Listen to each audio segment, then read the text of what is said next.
All right, welcome back to Talking Taker. This is episode number 10 of our encyclopedic exploration, digging up the career of the WWE's greatest creation of all time. Thank you for joining us yet again for another round of Dead Man Talking, and I am one of your hosts, Alex Doriot, of course joined by my tag team partner, as always, Mr. Travis White. How you doing, brother? I'm excellent. It's the perfect 10. And as you pointed out on Twitter the other week, John Gonzalez is a fan of Ty Dillinger because he had his hands up. It was great. John Gonzalez must be a time traveler, I guess. I think so. Yeah. I wish he'd travel way back. So, terrible. But yeah, I'm good, man. I'm excited to talk about this match. It's a little different change of pace from the rest of the matches we talked about. So, right. Yeah. It's going to be different. A little bit different. Yeah, there's actually not a ton of Undertaker involvement in there. I know we've been skipping the Royal Rumbles because they're not really focused on Undertaker. But this one, even though it's limited involvement in it, still has pretty big focus of him on there. So we are, of course, up to Survivor Series 1993, the All-Americans versus the Foreign Fanatics. Travis, do you... Some of them are not so foreign, though. No. Not very foreign. Not quite. We'll get to that in a second. But do you have any Thanksgiving Eve traditions? That great hallowed day of Thanksgiving Eve? I was thinking about that as I was watching this because it's another one of those that's on Thanksgiving Eve, and I don't think I have any Thanksgiving Eve traditions except for getting ready for the next day. Just getting my stomach ready for the next day and watching football, and always threw football in the yard with my brother and my cousin, so that was it. Getting ready. But yeah, I wish it had been Survivor Series every year. Also, sat down and done that every year, but I wish I did it nowadays. That'd be fun. I know. It'd be a nice little change of pace from things, but I guess they're doing Raw on Christmas and New Year's this year, so I don't know how I feel about that. Yeah. I mean, if it's on Monday, it is what it is, but at least tape it. Let the guys be home with their families. But right. That's another story. That's another story for another day. Like I said, we're at Survivor Series 1993. We've finally dispatched of Giant Gonzalez, and he's been dispatched from the company as well. He's been wished well in his future endeavors. So Undertaker has moved on and is moving on into a feud with the current reigning WWF champion Yokozuna. This is the slow build and the slow burn from that. But before we got there, bridging the gap, I think it's interesting to look at who he was facing in the in-between times. So any guesses on in between SummerSlam and Survivor Series who Undertaker was facing on some of the house shows and live events? Damien Demento? No, not Damien Demento.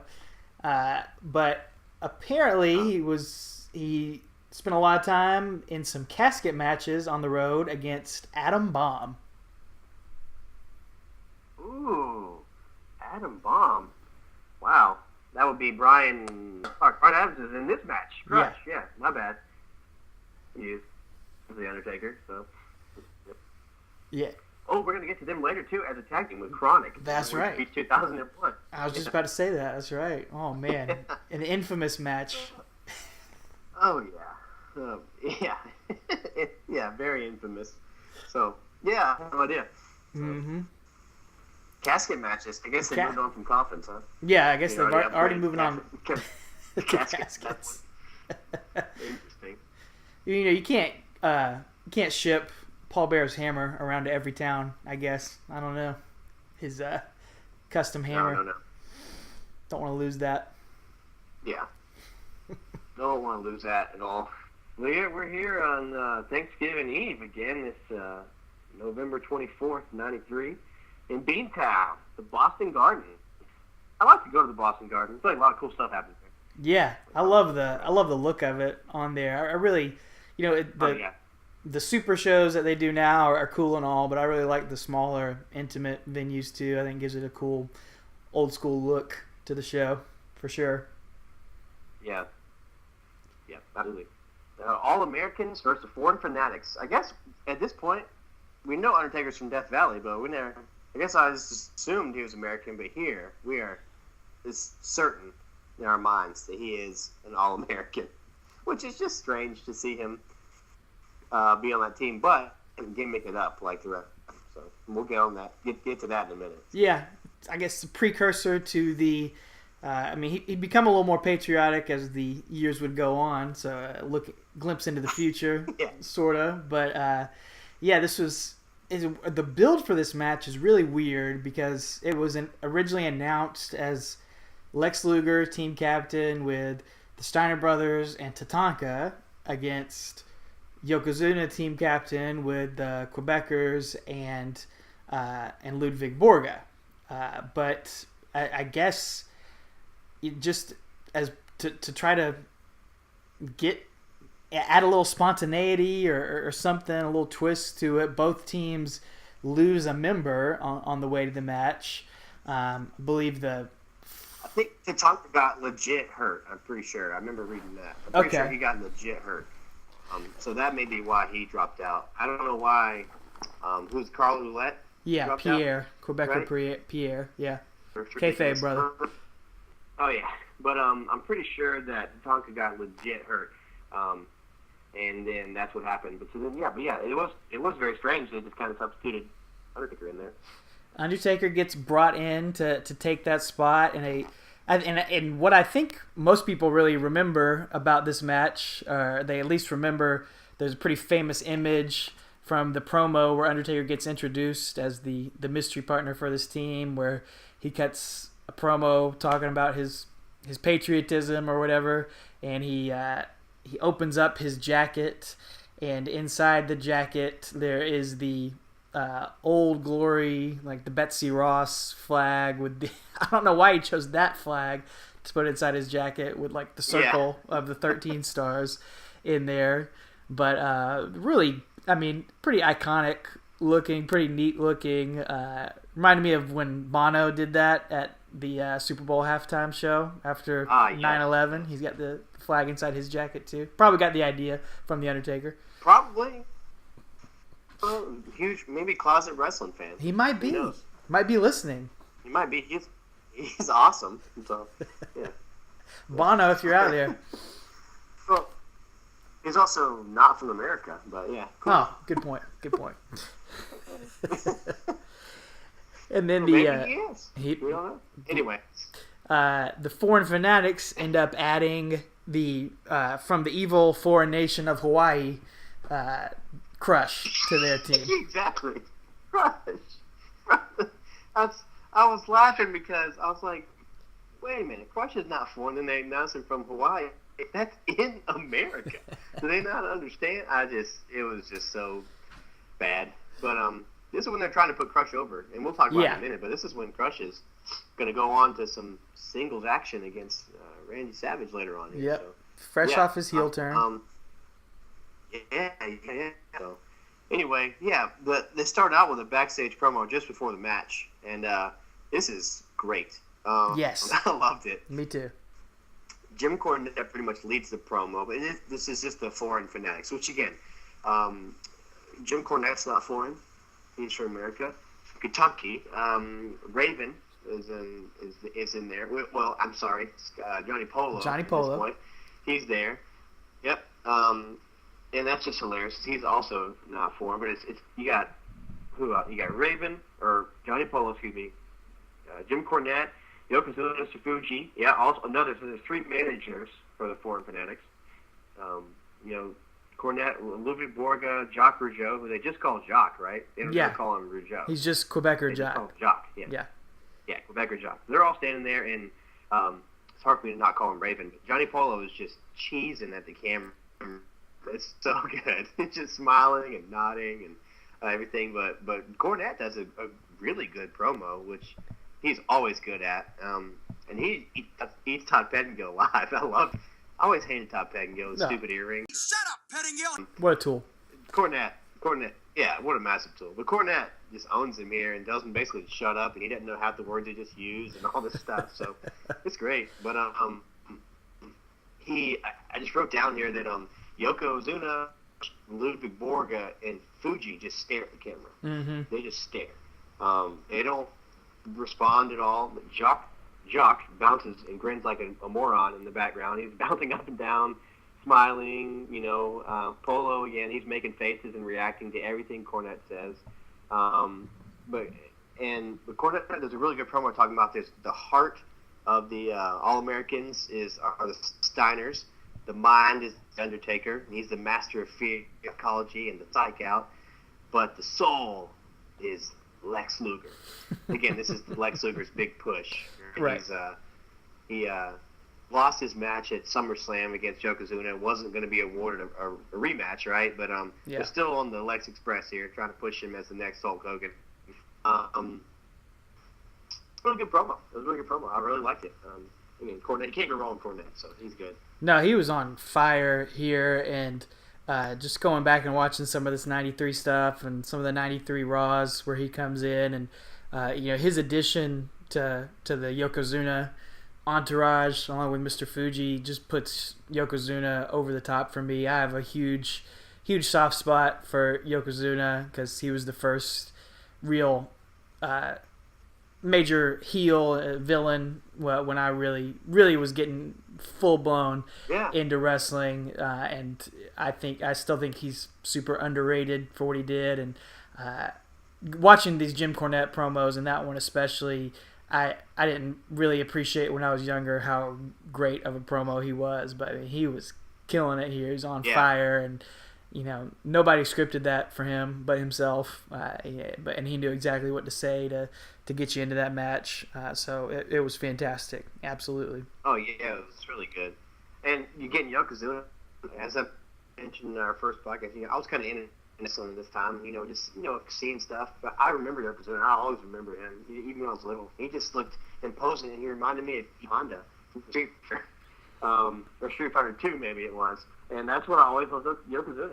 He was like E Honda, and I love Street Fighter. And I always remember Yokozuna being, intimidated by him and thinking he was a menacing heel. And before I really knew what that word meant, and we were playing the wrestling arcade games. Even though I wasn't like a huge fan at this point, and just kind of being an outside fan, I was always picked him as my player. I was. Yeah. I always had a respect for Yokozuna. But now looking at it, he doesn't even look Japanese to me. It's like he's obviously Samoan. Not at all. Like it's my 31-year-old eyes look at it, and I'm like, why did I think he was Japanese as a child? Because that's what WWF told us, and that's what we believed. Yeah, they wanted me. Yep, I drank the Kool-Aid. Well, getting to the match, the entrances at least, we've got to mention that this is Bobby the Brain's final WWF pay-per-view appearance, and his final appearance on Raw would come just a couple weeks after this, but we've talked about him in almost every single episode except for the first one because he's not on that one, but he's just been a huge part of the show and of our fandom. He has been a huge part, as we talked about, of the Undertaker character, of building that aura, that persona about him, creating that mystique about him. So we paid tribute to him a couple episodes ago, as unfortunately he did pass away, but I'm sure we're going to throw a lot of quotes in as we go through this match and try to pull the audio in there one last time to celebrate the Brain. But goodness gracious, he is on fire. I don't know if he knew he was leaving at this point and was just had a bunch of jokes he needed to get out there, as many as possible. But this, I was cracking up watching this, man, and I couldn't write him down fast enough. No, I was laughing out loud, and like you said, I didn't realize. He may not realize at the time, but he definitely went out with a bang here. This is his last showing, Yeah. He's got so much good stuff. I'm sure we'll miss half of them, but but hopefully between you and I, we got him all written down. But it's so funny. They talked about apparently you mentioned Yokozuna was on Conan O'Brien's show the night before, and Yeah. he says, Conan O'Brien, you sure that's not Bob Backlund? Mr. Heenan, please. Which just goes to show you how long Conan O'Brien's been on TV too. yeah, that would have had to been like his first year on TV. I need to look that up on YouTube, Yeah, see if I I can find a clip of that. Yes. Great. Yeah. Bob Backlund. I thought that was hilarious. So. But for Undertaker's entrance, the lights go out and the crowd again. I feel like they beat the dead horse down. They pop huge, and Vince says that he dives under the table when the lights go out. And oh my. The Boston Garden lights go out. Bobby Heenan, what are you doing? Get up from there. Get up. Bobby Heenan just up underneath the counter. Are you wearing slim fins? Would you get up from there? Get back up. Did you notice that? Yeah. He's like, "Where'd you go?" He's on there, and he asked him what brand his shoes are or something. So funny. So he's scared of the dark. It's great, man. And then he has a little comment. He says, "How do you think he likes his? How do you think he drinks his stuff?" I don't know. Heenan, black and cold. No, it's just like that's just so stupid. Such a dad joke, but coming from Heenan, it's so funny, man. Yeah, apparently Sweet. Undertaker's like a hipster, man. He likes iced coffee back in 1993. Just super trendy. I had no idea. Yeah. Black iced coffee. Yeah. But Undertaker does bring the lights up again, so again, we'll see that theme continue. Yeah. And it just sells it. It's really cool to hear them, buy into it and put him over, because that's one of the things we keep commenting each episode is that they really do put him over. And as we talk about this match, this really, we're going to kind of detour here in this episode because there's not too much Undertaker to talk about, but what we do have to talk about with him is setting up for something big coming his way. So anyway, but commentary still puts him over all over the place. So it's kind of a fun diversion here for us since we're just talking about Undertaker. We love talking about Undertaker, but just kind of gives us a few other extra topics and characters to bring in here and just talk about 1993 WWE a little bit and some of the major players in there. So hopefully you don't mind us going along with it, talking about that. But before the match does get underway, before we start talking about those other people, we do get a little tease of Undertaker Yokozuna, a little stare down before the match starts. Yeah. And the crowd definitely into it. They're excited to see those two guys face off. So they're definitely into that tease. It was like, if we go into current day, it's kind of like when Braun Strowman and Brock Lesnar faced off the first time. The crowd just ate it up and loved it. So it was really neat to see that. But everybody else has matching tights on the Americans, the Steiners and Lex Luger, which again, it's weird to see them in this because 1993 WWE is so strange because they got a lot of NWA or WCW players there. You got the Steiners, you got Lex Luger, you got Jim Cornette. It's just it's a different. It's different than the last few pay-per-views we've been talking about. So, and I've always had a special place in my heart for the Steiner brothers. And watching them here again, I was like a little kid watching them. Oh man, they're so good. Lex Luger, he is what he is, but he's Vince McMahon says he's an American original. An American original, man. Yeah. But he comes out to a good pop. Yeah, he did okay. Yeah.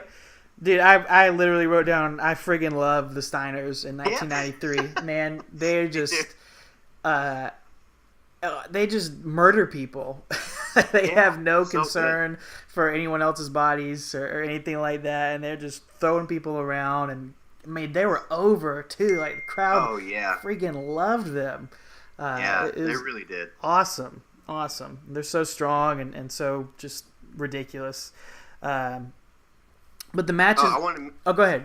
Yeah. I was gonna say the one thing I do want to say again. Sometimes it's the little things that WWE does that are so good with production is because the camera is panning around the crowd, and as it comes right back to the ring, that's when you see them face off. Yoko and so it's just really cool. You don't see the build to that. You just kind of the camera comes, it zooms right back in, and I don't know whose call that was. It was Kevin Dunn back then or whatever, but it was just a really cool production thing. You see them just all of a sudden they pop up in your screen, face to face, and you just get a little bit of taste of what's to come. And it was really, really neat. I just want to put over the production team for that. I just thought it was really cool to see.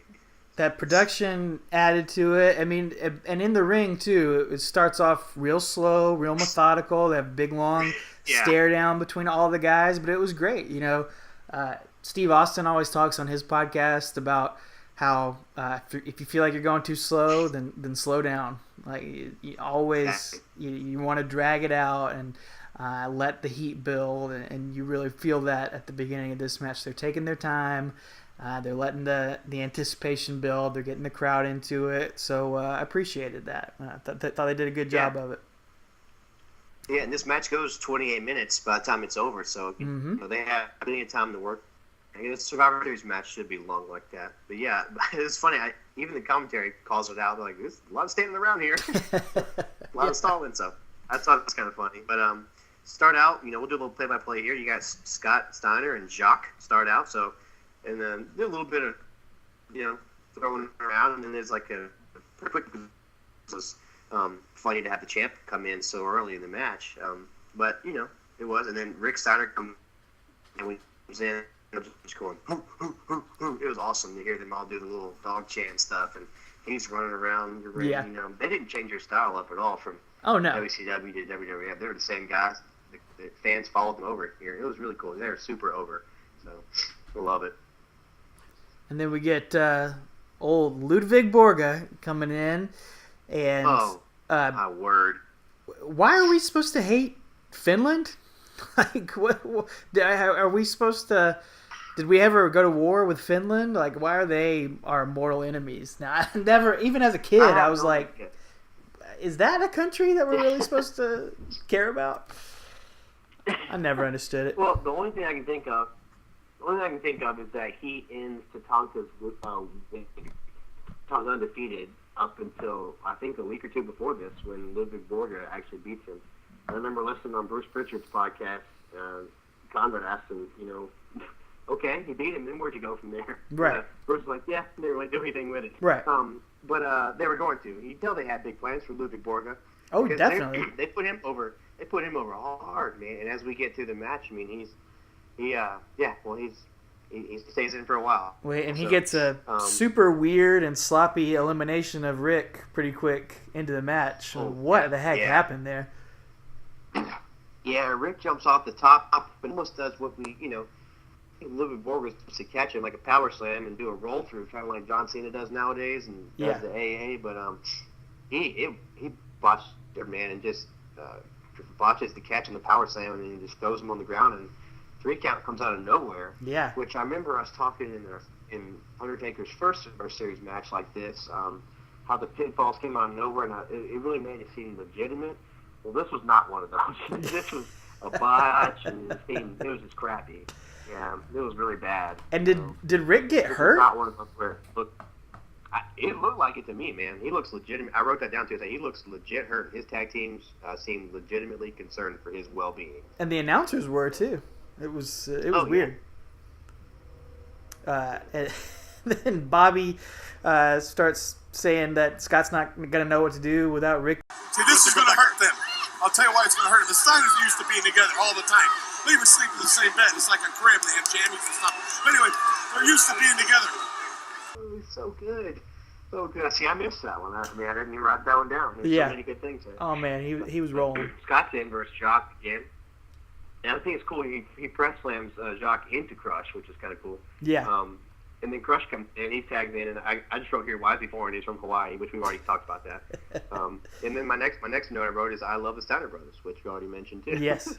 I love them. They're just great. And he does the double under power bomb, which is always one of my butterfly suplex, whatever you want to call it, butterfly power bomb, double underhook power bomb. I love that move. That's a great Scott move. Steiner does it. No one really does it anymore. Good. Either. Does it? No, he does it to Crush. If anyone does it nowadays, it's a cruiserweight doing it to each other, you know. But you don't see big guys do it, you know.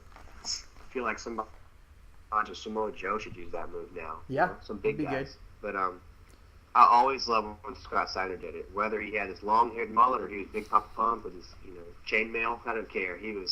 I love that move. And yes. he does it to a big guy too, Crush. So. How do you feel about Crush? Cool. What are your memories of Crush? Not really a fan, honestly. Never really was. I never really was a Demolition fan, honestly. 'Cause he was the third member, right? He was added later on. Yeah. I never really liked Demolition because I was always the Road Warriors guy, and I just thought they were a cheap knockoff. Again, even though I was 5 and I knew who they were. Again, I wasn't a huge follower at the time, but I just like, these guys look like the guys that wear the spiky shoulder pads, but they're not as cool. And That's this fair. Crush guy added, just kind of watered it down to me. And here he's from Hawaii, and it's not foreign, so I don't know. I just didn't get it. Man, for some reason I always No, had a that's- soft spot for Crush. I liked him when he was the Kona Crush and had the neon orange and yellow outfits. I don't know. I was 7 years old. I really liked his look and his gimmick, his personality, and then I thought he had a great look here as the heel Crush with the face paint and the goatee. He's not a super great in-ring performer, which I guess is why he never really broke out of the mid-card too much. But for some reason, man, I always enjoyed him, and I think him and Undertaker could have had an interesting feud too. They never really crossed paths too much, aside from, we'll get to that Chronic match one day down the road, but they could have done. I could have seen Undertaker and Crush meshing well together and doing something well together. So I don't know. He dumps Scott Steiner out of the ring like a sack of potatoes, man. Dumps him over the top rope. And, Press slams him out there. Yeah. This is the point in the match where Randy Savage is coming out to the ring. Yep. For the first time. And I just wrote here that Vince and Heenan are really putting over Crush, especially after that power slam to the outside. His strength is Scott Steiner is not a small human, so he does press slam him to the outside, which in 1993, that's a huge bump for a big guy like Scott Steiner. Yes, that was big. And Savage comes out. He's held back by all these officials and Bart Gunn, like one wrestler. Yep. It's so random. I think the next time he comes out, Billy Gunn. Yeah, Billy Gunn's out there the next time. Or Rocky, whoever he is. Yeah. But at this point, it's just Bart Gunn. Yeah, bunch of officials and Bart Gunn. Funny. Oh, man. But I made a note here that Undertaker still has his hair in his face on the apron. He's standing on the apron, so he hasn't even whipped his hair back or anything. He's still... I just try to notice these little things. Man. Yeah. He's still got his hair in his face, and which, again, a testament to him for staying in character. Exactly. And, playing it dead outside. He's not getting hyped up. He's not slapping the turnbuckle. He's not pacing back and forth. He's not, fist pumping in the air, getting the party started or anything. He's just standing there very stoically, as he should be. Right. Then finally, Lex Luger comes in. He hadn't been in the whole match. He finally gets in there, and Crush has been eliminated. He gets counted out, and then Luger finally gets in there, and he pins Jacques with a second rope elbow drop. Of all things in the world. Oh, yeah. Just it's terrible. Because I wrote this too, it's who's it, Scott Steiner and Jock at this point? I think it was Lex. Oh, wait, yeah, but before Luger comes out, okay, so hold on. Crush gets counted out, and then it's Scott Steiner and Jock. And he gives a pile driver to Scott Steiner. Okay, and, I think it's Heenan says, Oh, pile driver. Yeah, but that won't work. A cover. Won't work. Referee out of position and almost worked. Why wouldn't it work? He dropped him on his head. There's nothing in there. Bobby Heenan. there's nothing in his head to, it's not going to matter, because, and it doesn't. He gets a 2 count. Yep. I think. And at this point, Luger and Taker still hadn't been in, and Luger finally comes in. And yeah, you're right. He finishes off Jock with the Bret Hart elbow from the second rope. So, is it his bionic elbow at this point? I guess, maybe got him with the metal forearm. Maybe grazed him with that. Maybe that explains it. Yeah, but again, it was kind of anticlimactic too. But I mean, I don't think Jock needed to hang around too much more. Right. So. Obviously, yeah. So we got Borga comes in and goes up against Scott Steiner, and Scott Steiner hits him with a superplex off the top, which is excellent. Yeah. And the crowd loves it. It's the anticipation, the way he does. He waits for it, gets the crowd, to get ready. This is really cool. And 93 is a big spot, too. Yeah. It was really, really cool. And before this, Vincent Mann updates us that Randy Savage has finally been holding. And Heenan says, "How does he keep getting in? What is he, Batman?" I just thought that was great. I didn't even catch that one. Like you said, Again, yeah. I'm a huge Batman mark. Anybody that knows me knows that. So anytime I hear Batman and wrestling together, it's great. So, Yeah. But yeah, that superplex was huge, man. And Yoko gets in at this point, but the commentary even notices. They said, "I don't think there's a tag made," and I didn't. I went back and didn't see one either. No, he so, just came in there. Good on them for pointing that out, though. But he does a leg drop on Steiner, right? And then he puts gets him the out. pin, dominates him.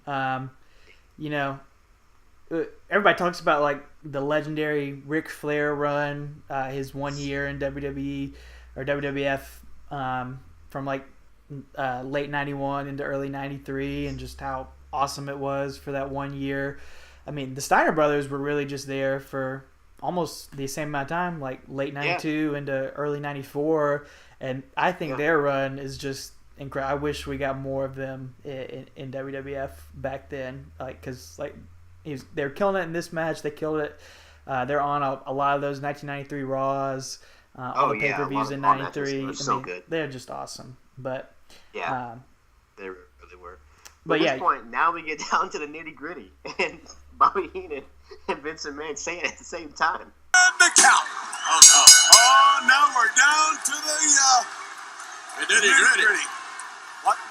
Beg your pardon? What? Why don't you go back and do some more radio? You talking to me? No, I was talking to me. I'm not going to sit over there with that monkey breath. You could tell they're just kind of like, they want to laugh because they both said it. But Heenan keeps copying him. Yeah, he just keeps copying them. So it was pretty funny. That was great. You could tell it caught Vince off guard. He didn't know. It was really funny though. That was super funny to me. So, and Lex Luger and Yokozuna in the ring at this point, and Heenan says it's like a Volkswagen. Actually, it says Volkswagen wrestling a Greyhound bus. So, I thought that was good too. Volkswagen wrestling a Greyhound bus. Man, I felt like in just like the first couple minutes Yokozuna was in there, he already showed more than Giant Gonzalez or Kamala. Like he's just on a different level. I mean, you might in your head, especially if you weren't around watching back then, or if you've just seen clips or pictures of Yokozuna, you might think, oh, he's just another big guy. He's just another like generic guy like those guys who just chops and kicks and doesn't take bumps. But dang, man, he was flying and he was bumping and he was jumping, and he does a freaking standing frog splash on Luger. Did you notice that? It's not just a regular flash. He does like the pump frog splash thing. Yeah, he does. Like he really was a great performer, an awesome big man wrestler. Oh yeah, all those Samoan guys that are big can all work, man. That's one of the cool things about him. I mean, him and Rikishi could work. I mean, later on in his career he got really big, but even before that he could work. The Headshrinkers could work. Yeah. Umaga is one of my favorite of the Samoan guys. Remember, I love Umaga. You know, Rosie and Jamal. You know, all those big Samoan guys can work. Samoa Joe's not related to them, but he can work too. Yeah, but Yoko, you know, you're right, man. A lot of these big guys, like the Undertaker's feuded with, they can't work. But yeah, he can, which is it's going to be interesting to see as we get around to the next interview, just how that goes. Fingers crossed, it'll be better. Yeah, for those of you who don't know how it goes. So. But back to the match, though, at this point, the Hellraiser from Helsinki is in. Ludwig Borga. Yep. That's a T-shirt right there. Hellraiser, you know, with like his face and just a bunch of pinheads coming out of it. You know, like pinhead Hellraiser. I like it. That'd have been great. Have like rest in peace Tatanka on the bottom because like I don't know. Put that on the Talking Taker store. yeah, the Ludwig Borga Pro Wrestling Tees shop. So that'd be the one T-shirt on. But yeah, I just saw again. They're putting him over huge, though. The Hellraiser from Helsinki, and this is where I made a comment. You know, in the Bobby Heenan episode, or the episode we talked about Bobby Heenan, I mean, talking about him making the basketball quote about Undertaker. Well, this is the match it was from. You know, the Undertaker's going to start a new basketball team. You know that? That's for guys 6 feet and under. 6 feet and under, I see. Where do you come up with this material, Bobby Heenan? I popped for it. It was good. Yeah, absolutely. And so, yeah, Borga is in there. Then Yoko and Lex battle for a little bit. And then Taker gets the hot tag after, I don't know, 20 minutes or so of not being in the match at all. Finally comes in, and he's just House of Fire, dude. He's killing it. Oh, yeah. Talk about hot tag. This crowd erupts, man. I got to find a new synonym. We kind of about some. I keep using the same word, but this crowd absolutely erupts for him coming in, man. They love it, and I just wrote here. It's perfect storytelling, making the crowd wait for him. Yes. To get it. You have that face-off at the beginning. You have the production between him and Yoko. They know Vince McMahon knows where he's going with the story. They head to Royal Rumble, and just making the crowd wait and eat it up. So when he fights in the match, the crowd just blows up, and that's one of the reasons I think you and I both love wrestling is the in-ring quality and the storytelling, and this is just picture-perfect storytelling right here. Absolutely. I loved it. I love it. He hits that. Is this the first time he hits that jumping, running DDT thing? That was my next note. Yeah. It is. It's the first time we've seen it on pay-per-view here, and that's one of my favorite moves of his ever. I love it. It might have been the first time he hit it because Bobby the Brain goes nuts when he sees it. Like, he's never seen that before. He explodes. He thinks that's the coolest thing. Those are coming off the rough end. Oh my God! Look at that! Look at him! The man is not human, McMahon. The Undertaker with Yokozuna. Frankenstein lives. Yeah, and I love that. Remember on all the SmackDown games? Yes. You just hit circle or hit triangle. That's so easy to do. I love that. I love when Kane started using it too. Right. Went to Kane eventually, but that's one of my favorite moves of both of those guys, Kane and Undertaker. Yes. That running DDT that he does. So. He no-sells Borga. He gets hit with a belly-to-belly and sits back up from it. I mean, the crowd is loving it. They're popping for everything he does. Gets hit. Oh yeah. Gets hit with a bonsai drop. And Yokozuna sits on him for like 3 seconds, but the ref doesn't count it or anything. And then he stands up again. Almost hits another one, but Taker sits up. Then hits a lot of. Oh yeah. And I want to say something before that though. Another Heenan quote. When he gets a clothesline up, he gets leg dropped, and Heenan says, "If he gets up from this, I'm a weasel." Yeah. I just thought that was great. So, and then again, they're putting in over superhuman strength really hard, you know, on commentary. Like you just mentioned, bonsai drop. Again, he probably should have been counted out with the ref missed, but then once he does get up, the commentary really notes the fear in Yokozuna's eyes for the first time. They've seen fear in his eyes. Bobby says, that's the first time I've seen his eyes that big around about Yokozuna, which little probably shouldn't say that anymore. Whoops. Yep. I missed that one, man. That's great.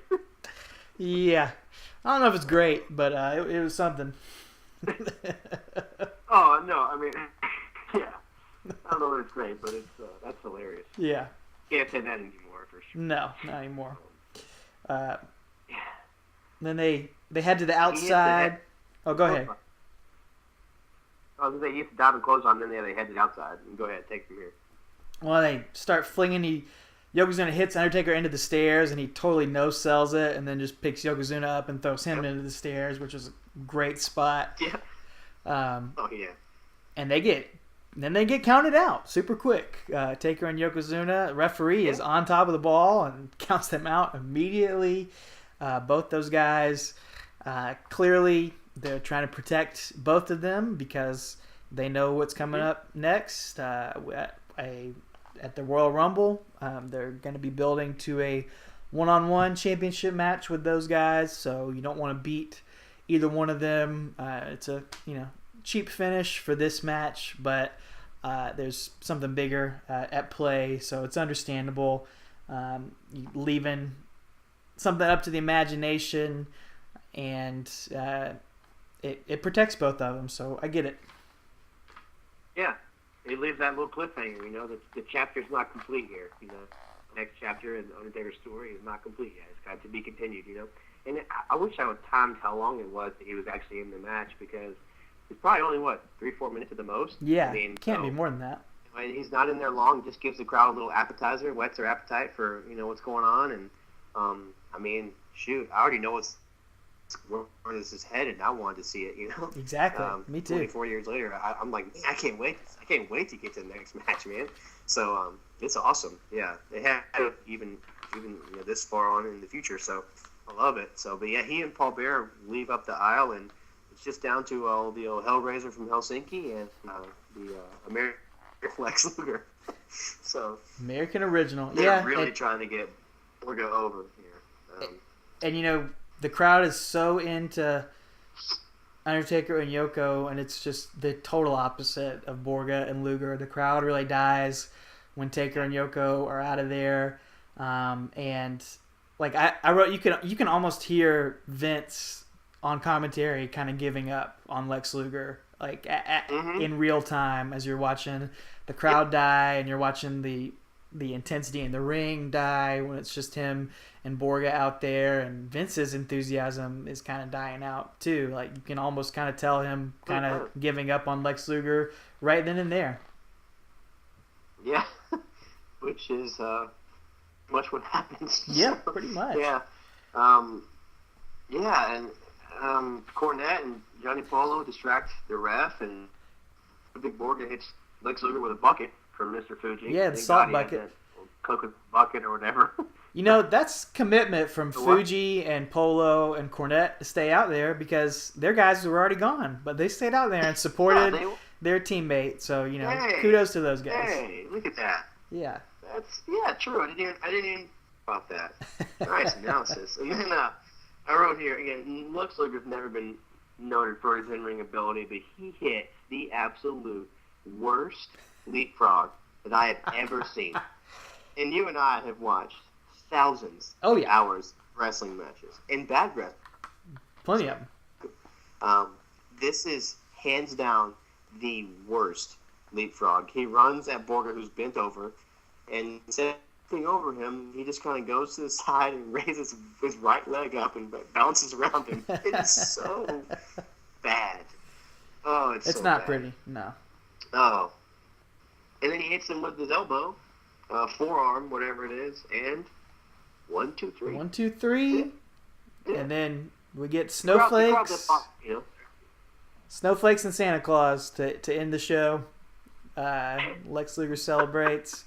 They must have been running long, because it's like only a minute or two after the match is over and the pay-per-view goes off. So Lex Luger, Santa Claus, it can't get any better than this in the World Wrestling Federation. What a maneuver! Can it not, Vince? But anyway, I did. The match is what it is. It's not an in-ring classic, but the story of Undertaker here is cool, man. He's the best part of the match, him and Yokozuna. Easily. And the Steiners are awesome too. Yeah, but, Steiners are great. Yeah, it's the seeds are planted here for Yoko and Taker, which is where we're headed. And again, didn't give away too much, just kind of whet the appetite. And again, I just wrote great storytelling. I love good storytelling. Even if the match sucks, I love good storytelling. It really was. I think it's an underrated match, underrated Survivor Series match. It's fun to watch.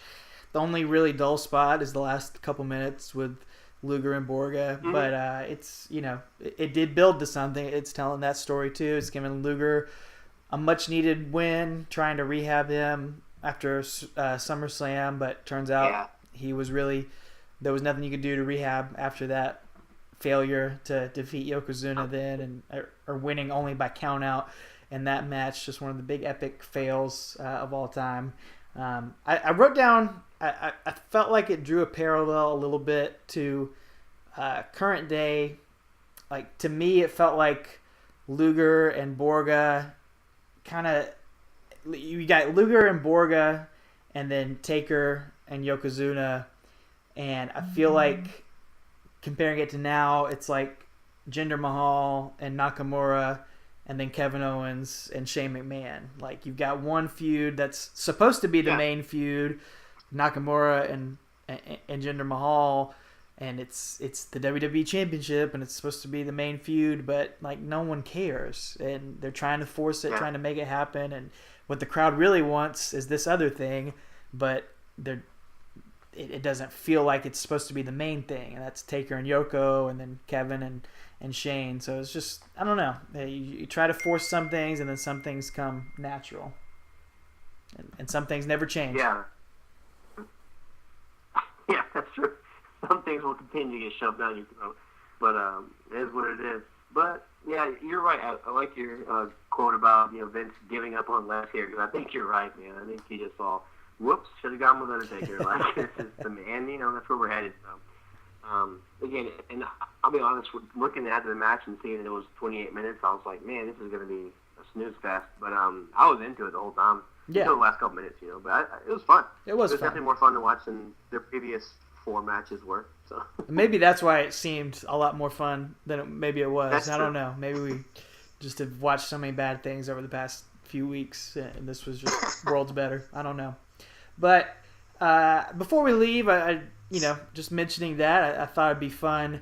This is our 10th episode, and we've covered so far the first 3 years of The Undertaker in WWF and his career there. We appreciate everyone listening for joining along with us. You can go back and listen to all those episodes and catch up with us. And we're getting close to coming in on 500 fans here, 500 followers on Twitter. So we appreciate all you guys and all the love and support. But just wanted to look back for a second and ask you, Travis, number one, like, how have you, we've seen, well, I'll ask you this first. How do you feel like the Undertaker character and performer has grown? What are the changes you've seen over the past 3 years as he's come in at Survivor Series 1990 as a surprise debut, and then now he's at Survivor Series 1993. He's come in as the surprise main event relief position, and what's the biggest change and growth you've seen in the Undertaker in that time? I think just is the fact that, I think when he came in, he was a big prospect, and he kind of goes immediately and winning the title. But as the last 2 years have gone after that, it's apparent to me that he doesn't need a championship. He is an attraction in and of himself. And he'll last that way until the end of his career. But I think that's one of the things. You could tell at first they were like, we got to get the title up high, and he's a big deal. And I think Vince even realized he doesn't need it. He's an attraction in and of itself. His in-ring work is, he's added little things. We've seen him add the old school. We've seen him add the DDT, the running DDT. But something that hasn't changed is his commitment to his character. He's been committed since day one. Yes. That's awesome. I love it. I love little stuff like his hair still in his face on the apron. Even 3 years down in his career, still nothing of that. We've seen his entrances grow. We've seen his Paul Bear. Paul Bear's his manager now. The first time I saw him, it was Brother Love. So, added little things, but the thing that's remained constant is his commitment to the character, and that's what I love. That's what I think you and I both love about the Undertaker. So. Right. Yeah, I like what you said there, because he's still super committed, but he's growing. Like, we've seen all these little. It's almost in every match we see some new nuance, a new move, a new little part of the gimmick, whether it's the pose or the lights going out, something eyes with the entrance, eyes rolling in the back of his head, sitting up, all that sort of stuff. He's adding new things in there. He's not staying stagnant, even though he's super over. He can just do the same thing every night. But I think the reason why he lasted for 27 years and stayed on top for that long, almost immediately moving to on top and staying there permanently, was that he was constantly evolving, constantly adding things, constantly trying to grow as a performer and an in-ring worker.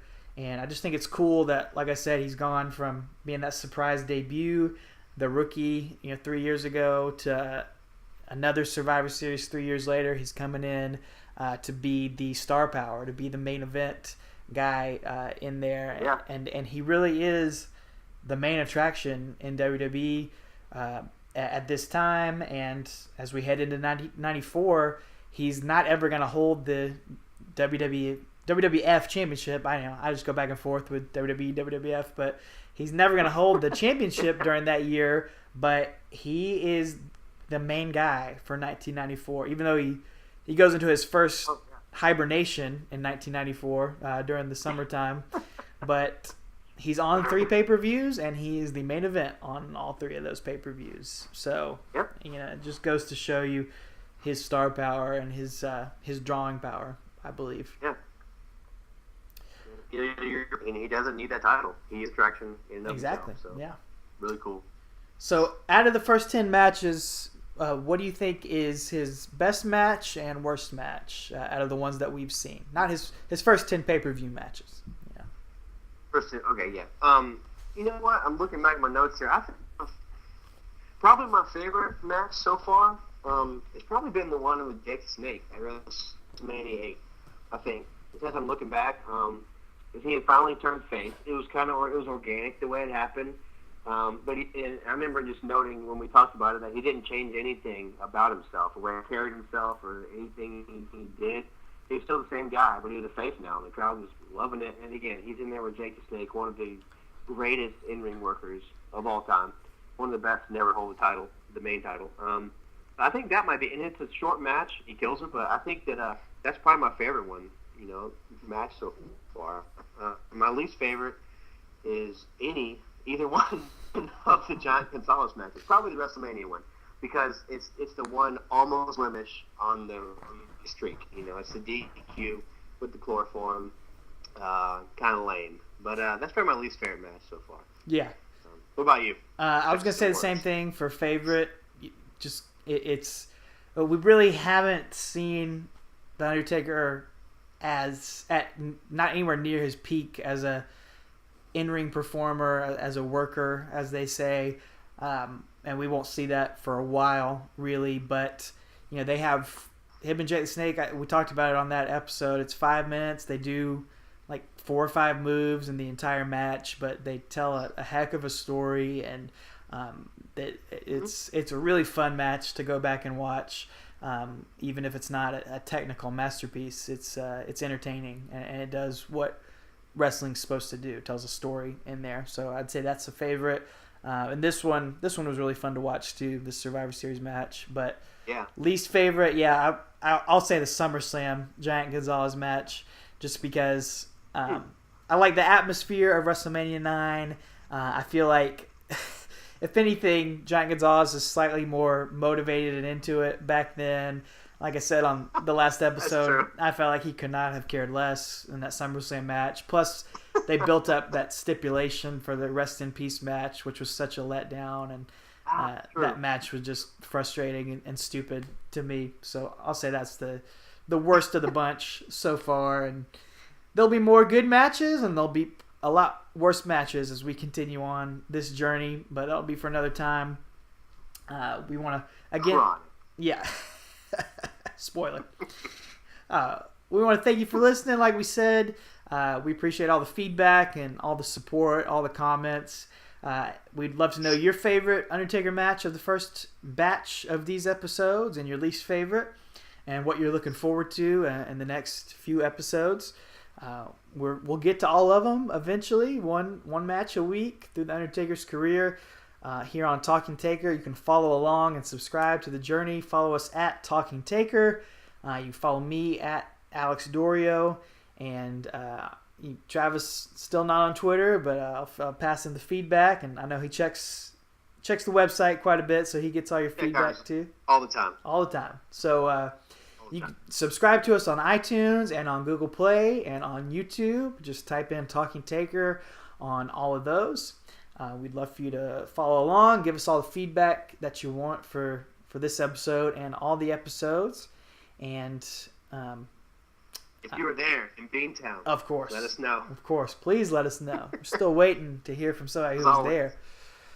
That'd be cool to hear about. One day we'll get to that question. Well, one day we'll get to share us being there for a couple of these matches. Yes. Handful of them. There will. So that'll be fun. And yeah, we're gonna hit 94. Hit the Yokozuna run. Hit the Undertaker under Faker match.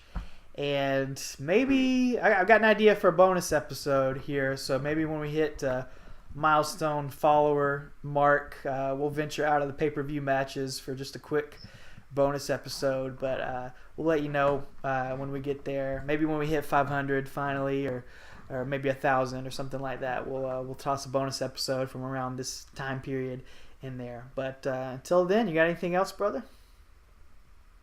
Till then, take her easy. There you go. Can you believe this? Lex Luger, Santa Claus. It can't get any better than this in the World Wrestling Federation.